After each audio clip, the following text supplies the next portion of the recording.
Hi, welcome to the 12 Days of Christmas, day 9.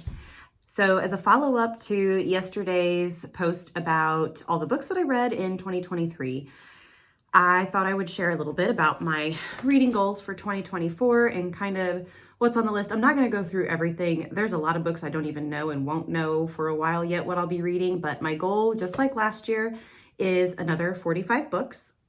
And I thought I'd share with you 12 that I know for sure I want to read this year.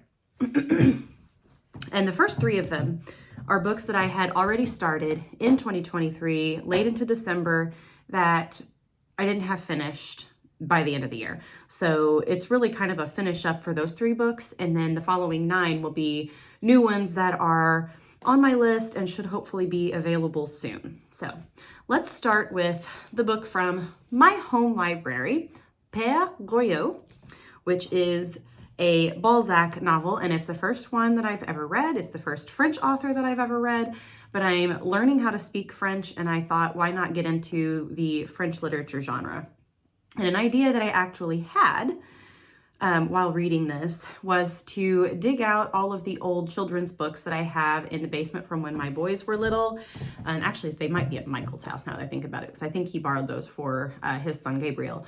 But I can pull out some of the early readers and translate them into French and then read them in French. And I think that will help me to learn some of the basics of French language better than just using Duolingo in my French phrase book. But anyway, so working on this one, I'm going to get it finished. I am,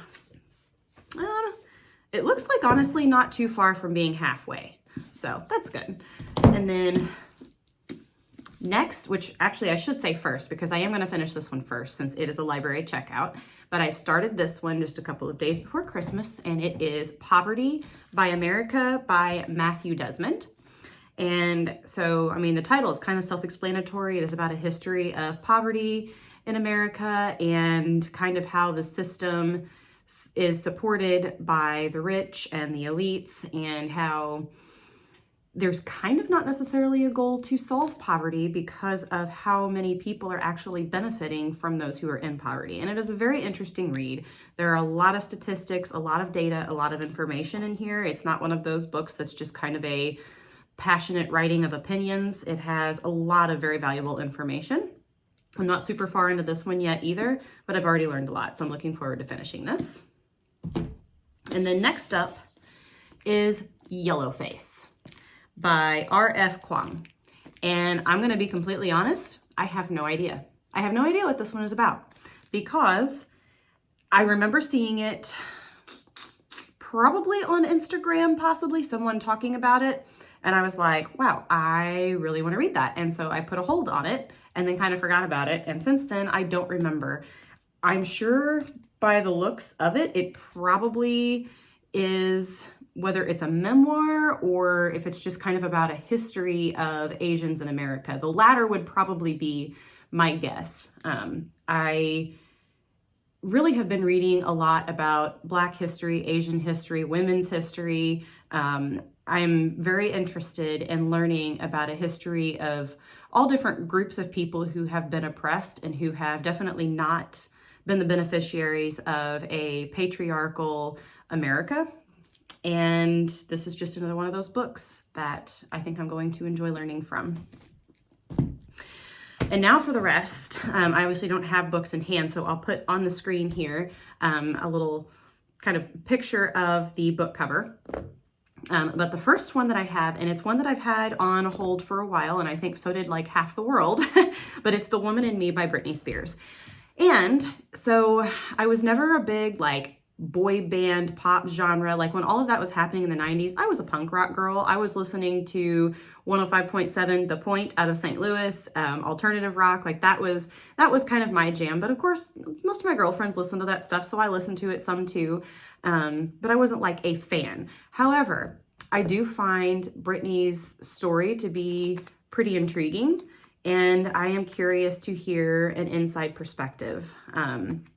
So at any rate, there are a million holds on this one, I swear. So hopefully it will be available sometime before, the middle of the year. And so then number 4 on my list, or wait, that was number 4. So number 5 on my list is Thicker Than Water by Kerry Washington. And that is another memoir. And I don't know if you've ever seen Scandal, but that was my introduction to Kerry Washington. And I've since seen her in a couple of other things. And she is just a gorgeous, phenomenal actress. I have been very impressed by watching her work. And I am thrilled to learn a little bit about her life. So I'm looking forward to that book. And so I have a holdout on that one. And I want to say it's the audiobook version because I think the digital one had like a significantly longer wait, or maybe it wasn't available. I don't remember for sure. But the hold on that one should be up just about any time. I actually did have to suspend the hold once because it came up when I already had like 4 books checked out. And then after that, it's another one that the hold is going to be up soon, like probably in the next couple of weeks. It is The Postcard by Anne Berest, and I don't know for sure if I'm pronouncing that right. If I'm not, I apologize to Anne, but it is so historical fiction is probably my favorite genre. And so this is an historical fiction about World War II, which also happens to be my favorite within the historical fiction genre. I just learning about like the resistance in World War II and the Holocaust, those things just kind of fascinate me. I don't know that using fascinate and Holocaust in the same sentence is politically correct, but it's one of those stories that it is mind-boggling how it can happen. And I have learned a lot about Hitler and how he rose to power. I've read up a lot online, and then also there's another book, which I don't have on this list, but it should be theoretically. So I started it last year, but it is very, very, very long. So I was listening to the audiobook version of it, and it's 57 hours long. And I got about a third of the way through it, and it expired, and so now I'm waiting on it again. In the meantime, I did find the hard copy. So I have it on my bookshelf in the basement, and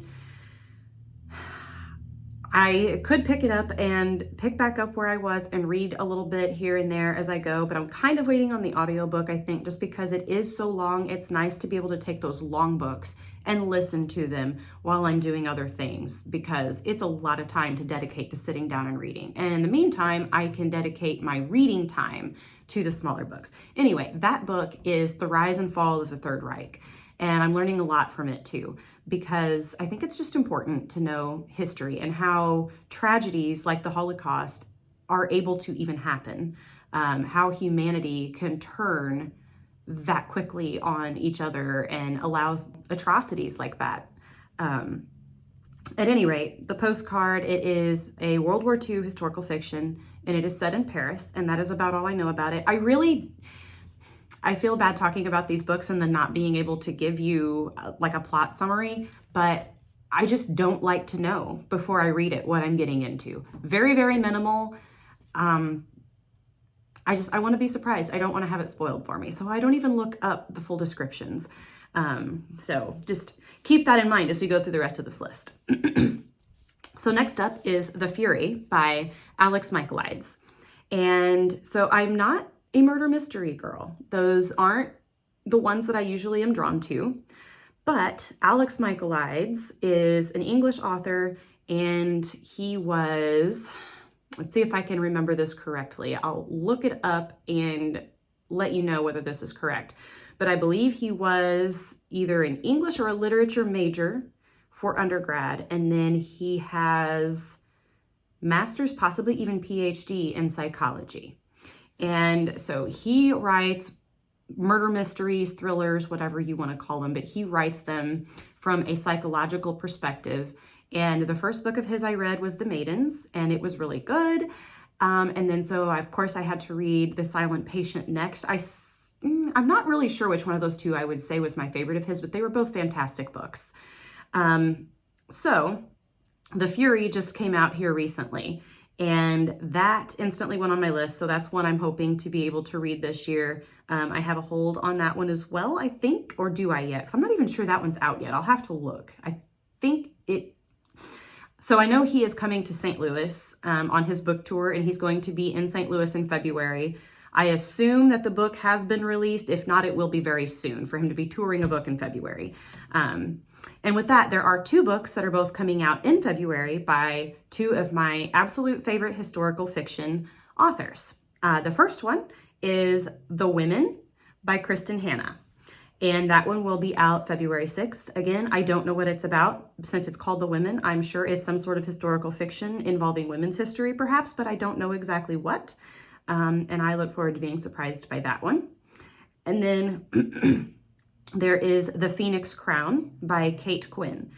And she is another one of my favorite historical fiction authors. And I have, again, no idea what The Phoenix Crown is going to be about. And for me, that is at least half the fun of reading a book. So I can't wait until those are released. The moment I'm able to put a hold on those from the library, I will do so. I don't purchase very many books. When I do, they are almost always classic literature. I am building a classics library. However, there are certain authors that when I come across their books at a used bookstore or a book sale, I will purchase them if I find them. And Kristen Hanna and Kate Quinn are 2 of those authors. Another would be Jodi Picoult. So moving on from there, a completely different genre, How Not to Age by Michael Greger. And that ties back to my nutrition stuff. So, and actually one of the nutrition courses that I took used one of his books, How Not to Die, which I already owned and had already read. So it was kind of a no-brainer to take that course. So Michael Greger, and I have mentioned him probably before in talking about nutrition in some of my other videos, but so he is a doctor. His grandmother was sick when he was young, and she basically was on her deathbed. She was told by her doctors there was nothing else they could do for her. She had horrible, horrible heart disease, and she'd had all the surgeries she could have, all the medication they could give her. There was nothing else they could do for her. And she discovered Nathan Pritikin and did the Pritikin diet. And he was kind of the pioneer of the plant-based nutrition as medicine kind of movement. And this inspired Dr. Greger to go into lifestyle medicine using nutrition as a way to prevent and treat disease. And since then, he has dedicated himself full throttle to research. He pours through every nutritional study that comes out. He has a team of people to help him, and they go through and they find all of the best and most relevant studies. In other words, ones where they are double blind, where they are not paid for or backed by anyone in the industry. So there is no bias in these studies, and they make sure that, you know, all of the proper variables have been controlled for, because they want to ensure that they are getting the realest, most unskewed data and information that they can get. And so he and his team pour through all of this research, and so he has a website called nutritionfacts.org. And he shares videos of all of these different things that he learned. So there's new videos out all the time on a regular basis. He has a YouTube channel, and he does like these little walk and talks where he'll get on his treadmill and walk and do Q&As with people. And then of course he writes books. And so he has different books every 2 to 3 years. It seems like he's putting one out. He has to have the time to go through all of the research and then put the book together. But his most recent release, it just came out on December 5th of 2023, was How Not to Age. And this one had more than double the sources of his previous books, at 13,000 sources cited, because once he got into this, he realized just how much literature there is out there on aging. And I've already heard kind of a lecture that he gave on this book before it was ever released. And from everything I have heard in that lecture, I can't wait to read the book. So that one is on my list for this year as well. And that is one that I will actually purchase. All of his books I will purchase and add to my nutrition library. Next up is Grimoire Girl by Hilary Burton Morgan. And so I was a One Tree Hill fan, and I don't often read books written by actresses. I don't know, I guess sometimes I just have my doubts as to their ability to act on screen is going to translate into being a good author. But honestly, I read her first book and it was amazing. It was one of my favorite books of the year. I believe I read that one in 2022. And it is another one that if I did come across a copy, I would purchase it for my home library. It was that good. So Grimoire Girl was just released this past fall, and I had a hold on it. I had to wait, first of all, for the library to acquire it, and then I was placed on the hold list, and so it should be available within, I think, the next 4 to 6 weeks is what it said. So can't wait to read that one. It's another memoir about Hillary. Her life, honestly, is pretty fascinating, and I love hearing about her. And then the last one, number 12 on my list, is called Weyward, and it is by Amelia Hart. And again, I don't know the full plot on this one, but I do have kind of just the basic background. And this book is going to take place during the 1600s whole witch hysteria that went on. And it looks like it's a historical fiction based on, I don't know if it's going to actually take place in Salem, but it's based kind of on the Salem witch trials from the way it sounds. So excited to read that one as well. So those are my kind of first 12 for the year. There's definitely going to be lots of others that pop up kind of here and there in between and after. And I'm sure that they will definitely get mentions as we go throughout the year. So happy reading to you.